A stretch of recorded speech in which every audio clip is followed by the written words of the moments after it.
Salut la team! Aujourd'hui on va aller déterrer un peu des séquences que j'avais tournées il y a quand même de ça quelques temps. Ouais, bientôt un an en fait, hein, quand on fait le compte. Et on va aller s'occuper un peu de la colonne centrale. Donc moi j'appelle la colonne centrale toute la partie du tableau de bord qui se trouve devant nous et aussi celle qui remonte le long du tunnel de transmission de la 528i. Alors pourquoi j'ai fait cette opération là? À la base c'est que je voulais aller changer les calculateurs d'airbag parce que j'ai un souci de voyant airbag qui est aujourd'hui toujours pas réglé d'ailleurs puisque faut que je réencode mon nouveau calculateur et je sais pas faire donc il faut que j'apprenne. Donc si en plus parmi les gens qui regardent il y en a un qui sait faire, je suis preneur. Et en fait à la base la vidéo était dédiée au démontage de cette partie colonne centrale pour démonter ce calculateur d'airbag, sauf que une fois que je l'avais démonté, j'ai eu des personnes du forum 39 qui m'ont dit en fait tu t'es bien fait chier pour pas grand chose parce que on pouvait y accéder sans tout tomber. Donc bon, c'est pour ça que cette vidéo je l'appelle pas démontage du calculateur d'airbag. C'est plutôt démontage remontage de la colonne centrale parce qu'au final j'ai tout démonté et j'ai tout remonté. Pas spécialement au final. Enfin, si demain vous voulez démonter votre calculateur d'airbag, vous n'aurez pas besoin de tout démonter comme j'ai fait. Donc voilà, c'est surtout pour information. C'est une opération qui est pas super compliquée à faire. Il faut juste être patient, prendre son temps, bien regarder et surtout pas tirer comme un dingue. Je dis ça, je dis rien. Je vous laisse profiter, je vous laisse visionner et puis on se retrouve à la fin de la vidéo. A tout. Pour éviter d'avoir à faire 15 millions d'allers-retours, je me prends un jeu de différents tournevis. Ça nous fera gagner du temps. Allez, c'est parti. Donc on attaque dans un premier temps en enlevant cette partie-là. Donc, voilà, ça vient tout seul. C'est parfait. Donc, normalement, cette partie-là, elle est clipsée. Voilà. Voilà, cette partie-là, elle est clipsée. Il faut juste tirer un peu dessus. Cette partie-là aussi, mais attention, ici, il y a des branchements. D'accord. Donc pour le moment, si j'ai pas besoin de les débrancher, je vais pas les débrancher. Mais sachez qu'à la suite, voilà, il faudra. Donc on dégage deux vis. Hop là. Donc vous en avez une là, ici, là, et vous en avez une autre ici. Avant de les dévisser, je vais sortir le bouton de warning si j'y arrive.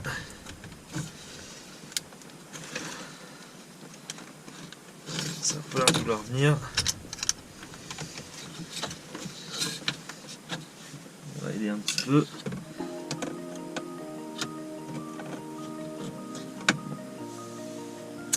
Allez, quoi qu'il en soit, on va dévisser ces vis.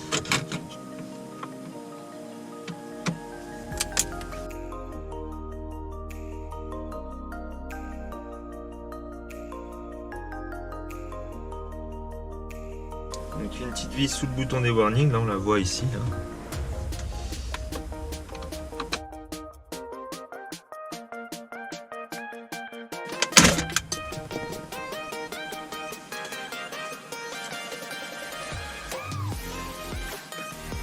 On a accès à la partie à couloir.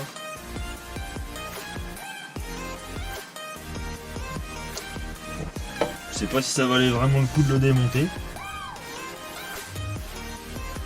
Si j'avais besoin de le changer. Et bon, moi, je sais que c'est là. J'ai pas l'impression d'avoir particulièrement cassé de clips. On était quand même bien usé. Ça sera peut-être l'occasion d'essayer de le poncer et de le refaire. On verra. Au moment ça va derrière. Je pense que pour la suite ça va se passer plutôt derrière. Il va falloir qu'on arrive à virer. On va le virer aussi.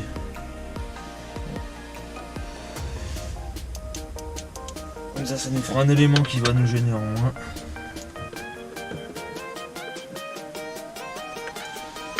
Voilà, en fait, le bac de récupération à portée de main. qui est marrant, c'est qu'on découvre des trucs, du coup il a été assemblé le 14 février 97 ce truc. Sachant que ma première IMAT, c'était le 6 octobre 97. Je m'en souviens parce que c'est un jour après mon anniversaire. Je suis du 5. Sinon la vis, elle a eu envie de voler. On va retrouver. De mémoire, il y avait des choses qui se démontaient. Je crois que ça se déclipse, ça se sort. De toute façon, c'est cassé, donc on aura l'occasion de voir pourquoi c'est cassé. Et je pense qu'on peut avoir accès à des vis.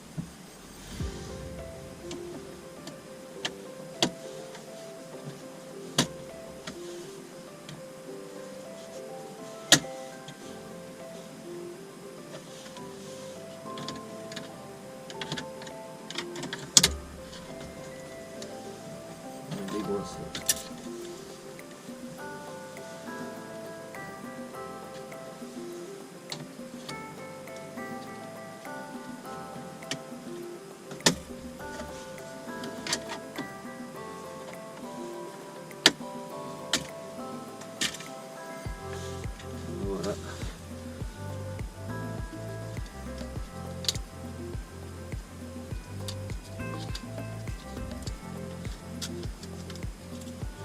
Les petits machins sont tous cassés. On aura peut-être l'occasion de les remplacer. Ok. Et là on est à l'arrivée de là. Il va falloir qu'on se démerde pour démonter cette partie-là. Moi j'ai déjà réglé le frein à main, donc du coup je sais qu'il y a des vis derrière. On va regarder au niveau du frein à main.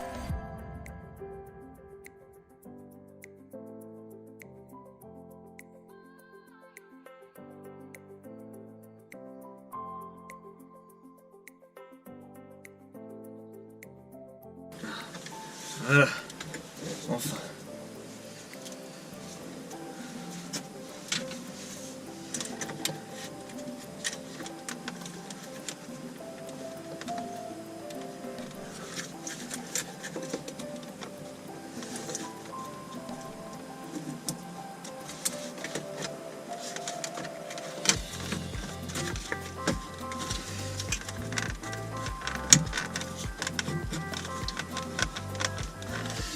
Je pense que là on doit être retenu quelque part, on va repasser derrière. Parce que je vois pas de...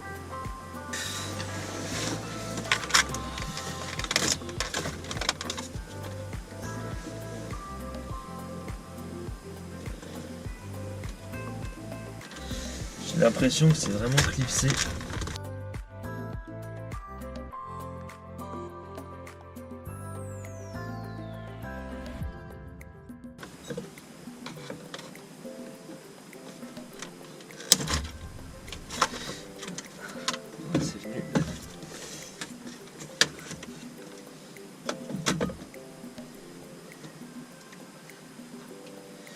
C'est venu mais c'est éclipsé.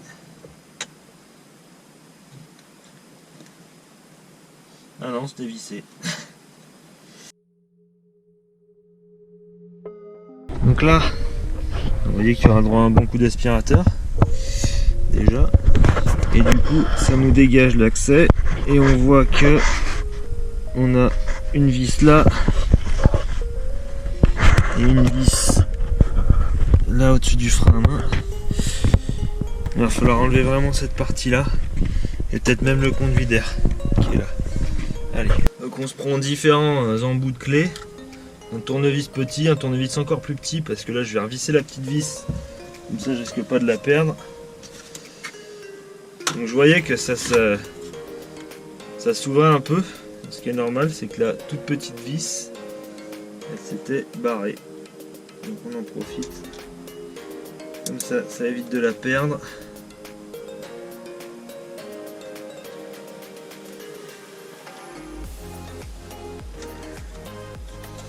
On va remettre un coup sur toutes les autres.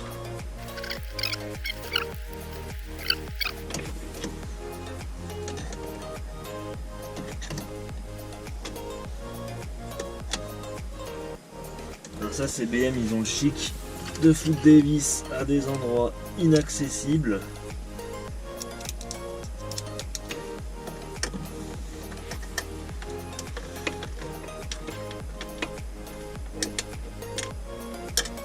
Voilà, je savais que je m'amuserais. Ça c'était bien jusque là. Jusque là c'était bien. Un truc pratique c'est que j'ai ça. Le problème c'est qu'un soit trop gros quoi. Ah, voilà. Je sais pas. Ah, ok. Oh là là. On a de la chance.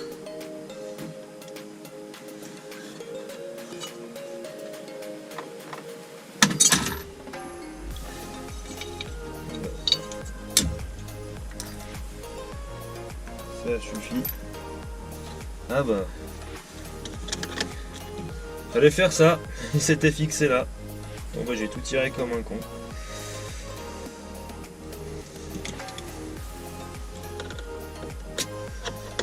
On me dirait c'est comme ça qu'on apprend. Hein. Donc vous saurez que quand vous avez besoin de démonter la console centrale, démontez le petit machin là avant. Et puis vous aurez accès aux devises pour pas tout péter. Donc la prochaine fois,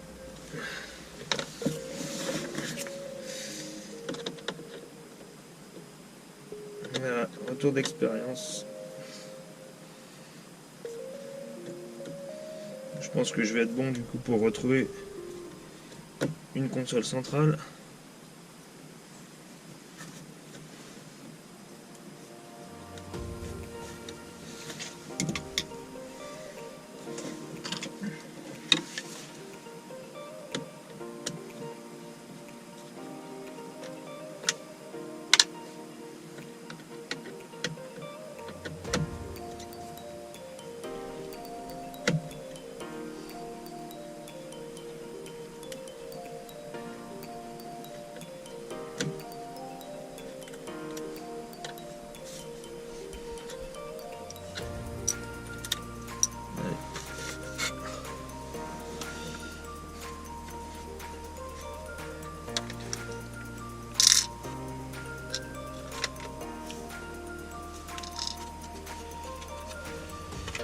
Essayer de faire quelque chose avec ce truc aussi.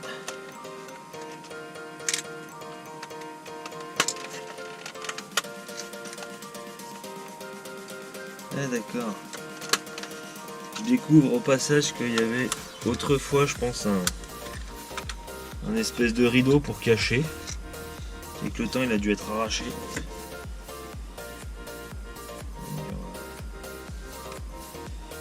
Plus qu'à essayer de retrouver la même. Bien. Alors, revenons à nos moutons. On y voit déjà plus clair. Il suffit juste de bouger ça. Ça vient tout seul. Bon. À ce stade les amis, j'ai accès à ce que je veux savoir. Donc soit on va redémonter complètement la partie de la console centrale qui se trouve là. Voilà, de façon à avoir bien accès au truc. De toute façon, si je dois le changer, il va bien falloir que je puisse le démonter. Donc ça va impliquer de démonter, je pense, complètement la colonne centrale, ce qui me fait un peu chier, mais bon, il n'y a pas vraiment le choix. Et si je dois démonter la colonne centrale, pour avoir plus d'accès, je pense que je vais aussi sortir toutes les deux sièges, de toute façon pour pouvoir travailler correctement. Donc les sièges, c'est pas tellement le problème. Et après voilà, ça va être de tout démonter. Et surtout de tout remonter en évitant au maximum les jeux et les re-signaux. Il y a encore du job.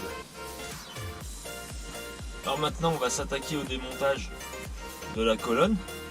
Par contre pour bosser, il y a un truc qui va vraiment m'emmerder. C'est eux.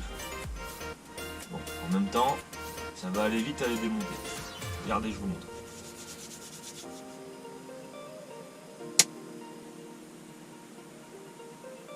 Et bah voilà, ça fonctionne super bien.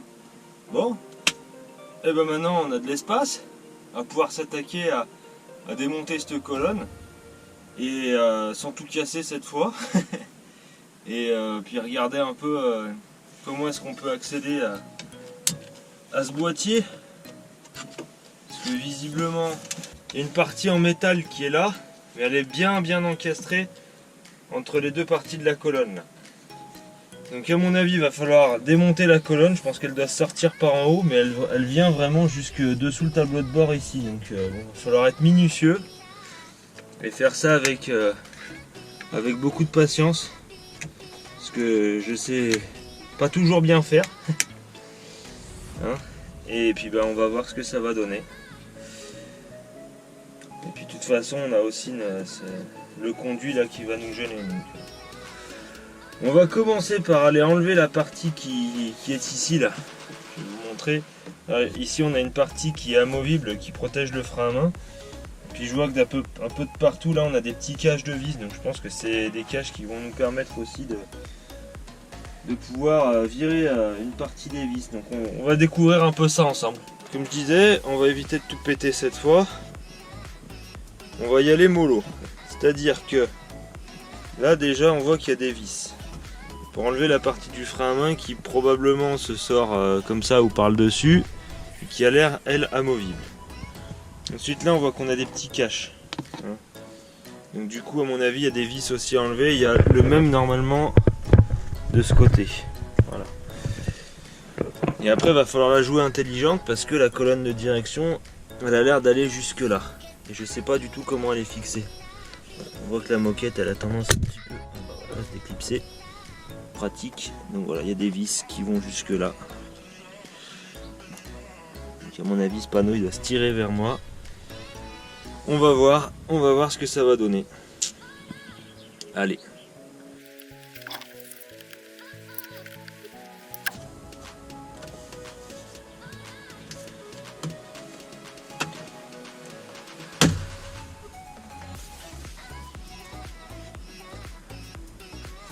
Donc là c'était cassé déjà avant que j'y touche. Et là du coup c'est clipsé. Ça nous dégage le frein.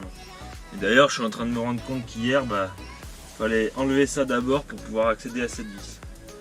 Donc retour d'expérience, enlever d'abord les sièges. Comme ça on se fait vachement moins chier pour la suite.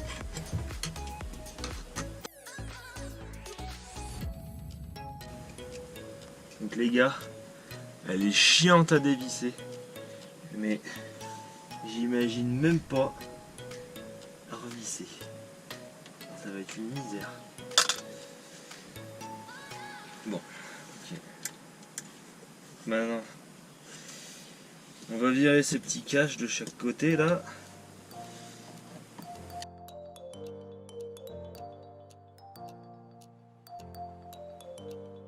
Là derrière on a un autre clips. À mon avis il faut tirer vers moi. Et si j'évite de tirer tout de suite comme un malade, je me rends compte qu'il y a une vis ici.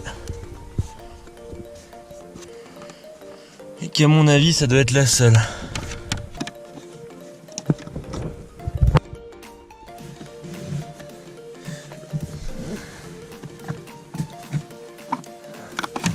Voilà, ça vient tout seul.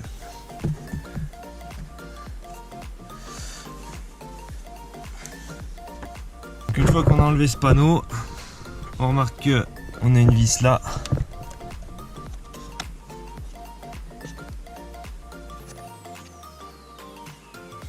Je sais pas trop ce qu'elle fixe, cette vis. J'ai l'impression qu'elle fixe deux parties, ouais. Elle fixe la partie du haut à la partie du bas. On a aussi donc une vis là. Théoriquement on a la même chose de l'autre côté. Donc on a toujours la même petite vis qu'on va dévisser cette fois en premier, de façon à pas tirer comme un bourrin sur le truc, et après on enlèvera les clips.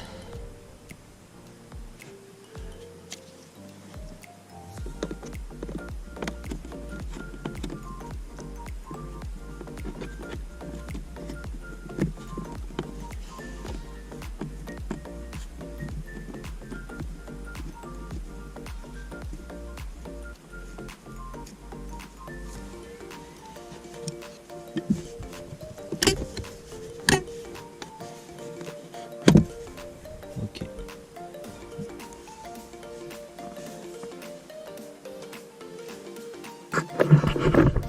Du coup pareil, hein, ça vient tout seul. On retrouve la même petite vis ici. Une vis là. On va déjà dévisser ces deux éléments là. Et on va voir ce que ça donne.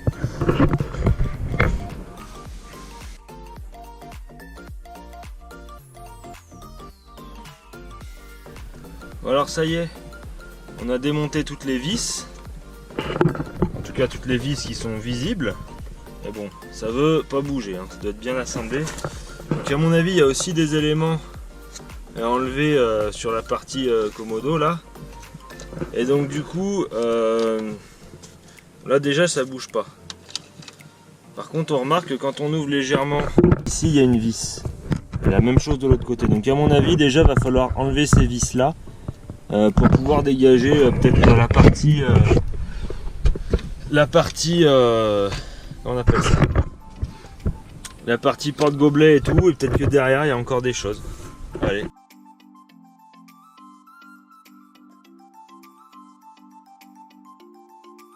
Partie porte-gobelet. Un truc qui a souvent tendance à casser sur les BM. J'ai l'impression que ça c'est bien accroché aussi. Ah, quoique. Là si ça a l'air d'être bien accroché. On a encore des vis juste là qu'on va enlever.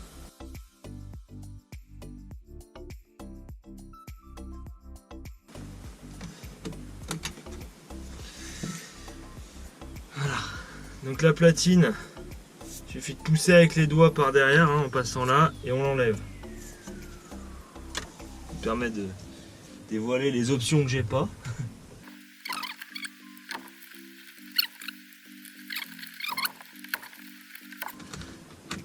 Donc cette partie là, la partie instrumentation de chauffage et tout,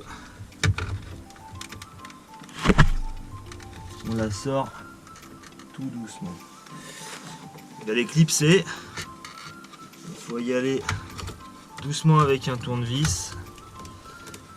D'accord. On va juste filmer comment c'est branché. Voilà. Le gros bleu il va là, le petit noir là, et là un autre petit.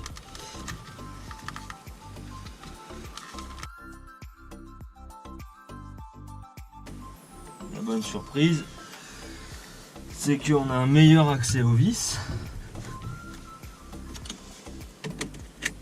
La mauvaise,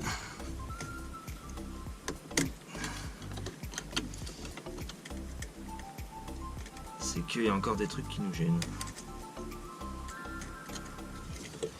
Donc là vous voyez que j'ai démonté mon bouton d'ASC, je le démonte et je le remets branché pour pas être emmerdé.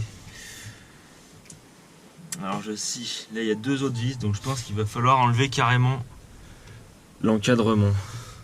Un petit peu. Une vis là, une vis là. On va démonter l'encadrement.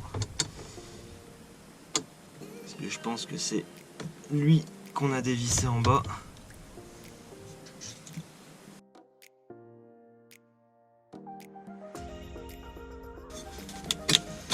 Voilà. Là, toute cette partie là en métal elle vient.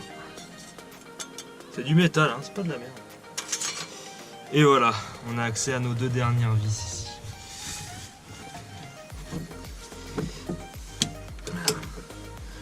Deux vis qui sont là. Il fallait enlever ce qu'il y avait au-dessus avant. Faut pas avoir peur. Faut pas avoir peur de démonter. Jusque là, il n'y a rien de bien violent.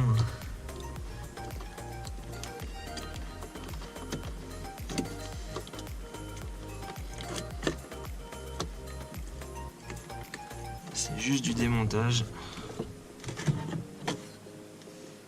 Uniquement uniquement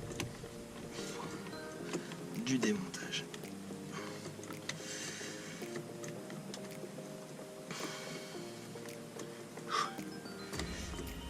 Oh, de Dieu. Par contre, celle-là, je pense que ça doit être les plus chiantes d'accès. Vraiment. Vraiment.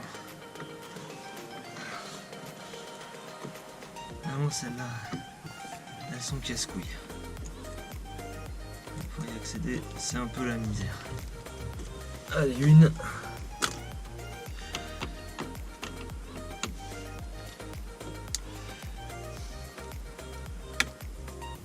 Et deux.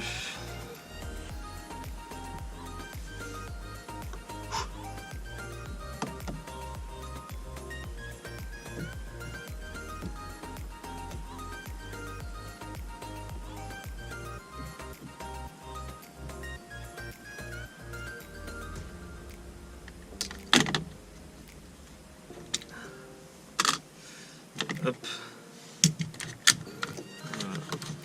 Et là, la partie allume-cigare qui vient toute seule. Il n'y aurait plus rien à voir qui retient la console. Pourtant. Ah bah si. Déjà.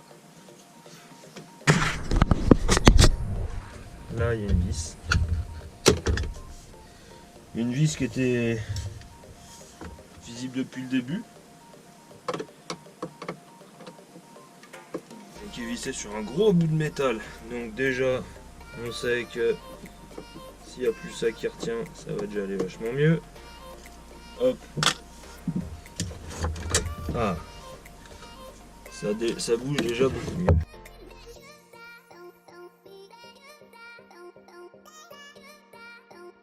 Donc le levier de vitesse, vous le passez au neutre.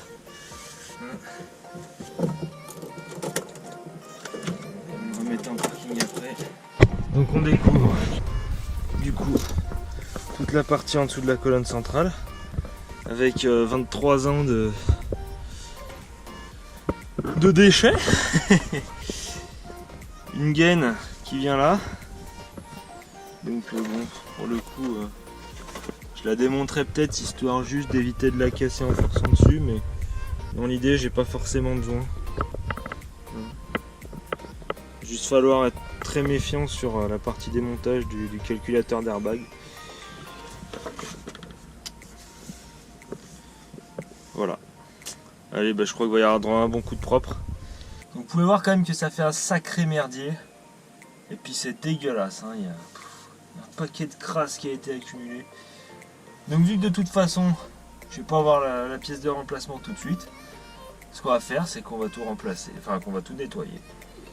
Allez. Alors je voudrais vous auriez pas un gars dans vos connaissances, un mec chauve, un peu baraque avec un t-shirt blanc et un pantalon blanc? Non? Vous voyez de qui je veux parler? Bon, bah je vais me démerder. Allez, c'est parti.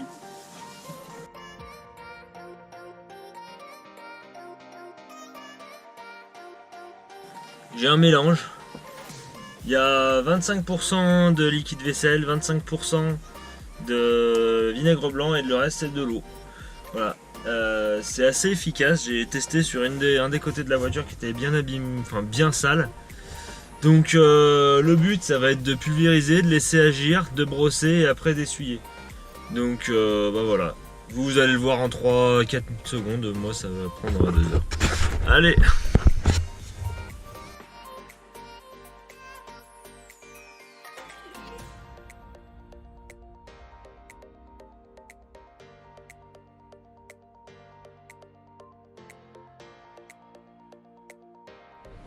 Et bah voilà, ça a quand même une tête nettement meilleure comme ça. Hop. Ça donne beaucoup plus envie de s'y installer. On a pu virer la plupart des taches bien dégueulasses. Ce qu'il y avait ici aussi. Là c'est nickel. Donc j'ai la chance de disposer comme près d'un petit chauffage comme ça. Donc si comme moi la voiture est au garage et qu'il fait pas super chaud pour aider à sécher, vous pouvez le mettre à température, vous voyez, pas trop chaude, hein, pour pas tout cramer non plus. L'idée c'est juste de chauffer un peu l'intérieur de la voiture de façon à pouvoir faire sécher plus vite la moquette.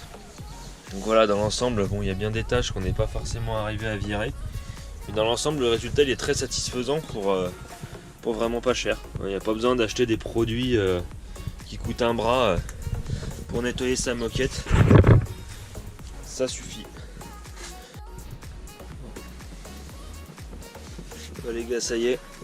Donc on a remplacé notre boîtier. Donc rien de difficile, hein, pour débrancher. Il faut juste appuyer avec un tournevis ou le doigt ici. On tire la languette, on enlève la prise. On change le boîtier. Donc ça c'est celui qui est l'ancien. Hein. On met le nouveau à la place. Donc, vous voyez, c'est pas tout à fait toutes les mêmes choses. Ça reste la même référence. Voilà, le nouveau et l'ancien. Donc on a changé le boîtier. Alors attention, il y a une rumeur qui court comme quoi ces boîtiers là de cette référence là remplacent, sauf que c'est pas du tout les mêmes branchements. Quand on regarde, on n'est pas du tout sur la même chose.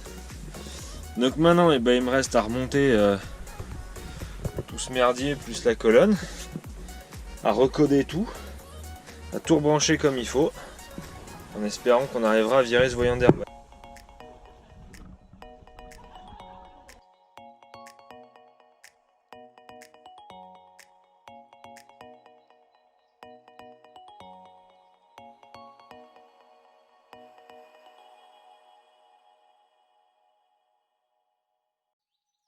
Et bah voilà les gars, c'est fini, j'ai démonté et remonté la colonne centrale. Donc comme je vous disais au début, pensez bien à prendre des petites boîtes pour mettre toutes vos vis spécifiques ou utiliser des systèmes, soit vous les y mettez dans la colonne centrale, soit vous y mettez un peu dans des petites boîtes. Enfin voilà, l'idée c'est vraiment de ne pas en perdre parce qu'il y en a beaucoup, il y en a plein des différentes. Démonter les sièges en premier, hein, moi j'ai fait de la magie. Hein, on s'amuse, hein, à un moment, il faut bien s'éclater un peu avec ce que nous permettent de faire les logiciels de montage vidéo. Donc ouais, démonter les sièges en premier. Ensuite, démonter au niveau du frein à main, hein, comme vous avez vu. Après, vous aurez accès à toutes les autres vis. Et n'oubliez pas de sortir l'espèce de le petit récipient là qui cache les deux petites vis que j'ai cassées. Parce que du coup ça vous évitera de tout péter. Moi au passage j'en ai profité pour changer quelques éléments, dont cette fameuse colonne centrale, hein, j'en ai racheté un autre. J'aurais bien aimé retrouver aussi le petit volet là qui se glisse au niveau du vide-poche. Mais alors ça c'est aussi rare qu'une pute vierge à Dakar, j'ai envie de dire. Ça n'existe pas. Donc si ça existe, mais c'est super cher parce qu'il n'y en a plus beaucoup. Ou chez BM je crois que c'est une centaine d'euros. Mais bon, faut claquer une centaine d'euros pour un rideau, ça me fait chier. Donc voilà, malgré tout, je me suis quand même assez amusé à faire ça. C'est toujours intéressant de savoir le faire parce que on peut en avoir besoin pour plein de choses. J'ai oublié de vous dire un truc. Quand vous voyez au début de la vidéo, quand je démonte vraiment le petit support noir qui est autour du levier de vitesse, faites attention parce qu'un truc qui m'est arrivé cet été, c'est qu'une des petites attaches de ce support noir a cassé et est venue se loger juste au niveau de la commande de levier de vitesse, ce qui m'empêchait au final de bien passer la voiture au point mort. Donc c'est vraiment une connerie, hein. Il suffit juste d'aller la récupérer et de l'enlever. Mais ça vous empêche du coup de verrouiller votre levier de vitesse au point mort. Et ce qui se passe, c'est que du coup vous pouvez pas retirer vos clés ni fermer votre bagnole. Parce que si la voiture est pas au point mort, vous pouvez pas enlever les clés du contact. Donc faites bien attention à ça, si jamais ça vous arrive. Vous amusez pas à tout démonter parce que moi j'ai commencé à aller en dessous, à chercher, à regarder pourquoi est-ce que ça merde, à faire mon réglage de levier de vitesse et tout. Alors que c'était vraiment une connerie. Donc regardez bien ce petit truc si jamais ça vous arrive. Dans 90% des cas c'est ça. Et du coup après ça tient comme ça. Donc vous amusez peut-être pas à en remettre une autre pour une attache de casser parce qu'au final vous risquez d'avoir à nouveau le problème. Et comme quand on sait pas au début, on force dessus comme des débiles. À force on risque de tout péter. Donc voilà, c'était la petite parenthèse d'un petit retour d'expérience qui m'est arrivé. J'espère que cette vidéo vous a plu, j'espère que voilà, vous vous amusez bien aussi en me regardant, que vous faites bien votre méca chez vous, que ça peut vous aider. Dans tous les cas, comme d'hab, si vous avez des questions, n'hésitez pas à me les poser aux commentaires. Et puis j'espère vous retrouver tout vite pour une prochaine vidéo. Vous voyez que je suis pas dans une BM, je suis dans une grosse Volvo. Et si elle est là, c'est forcément qu'elle est un peu malade. Donc on va s'en occuper. Donc j'espère vous montrer tout ça assez rapidement. On retrouvera aussi la Jaguar, on retrouvera aussi la Laguna. Et peut-être que bientôt, j'espère monter une vidéo sur du travail sur ma vieille BM. Mais on n'en est pas encore là. Allez, salut les gars, amusez-vous bien et passez de bonnes fêtes. But here I am, suddenly laying under palm trees, waiting for the summer